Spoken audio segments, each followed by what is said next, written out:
find where his center is, and then he can reground, touch my chest, touch my elbow, and give him a hop.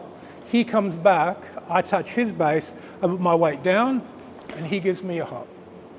And then I give him a hop. That time I felt a lot too much pressure on my thumb.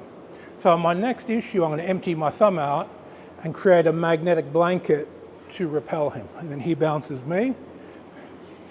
I put my weight on his feet, so he gets 130 kilos on his feet and activating his fascia, and he trains his springs. And then I come back in, I'm still on this feeling, and then I just extend the energy through his balance. And I can do as much compression and bang as I want into it, or make it more of a extending his balance out, and just separating those bodies. The balance, the mass, the tension.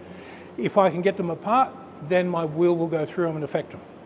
So those of you who have done the building the ball before, jump in over there, do this rebounding exercise. Those of you who haven't memorized building the ball, find a partner and take your partner through it, and then jump onto that exercise a bit later after you've done that. Okay, have a play.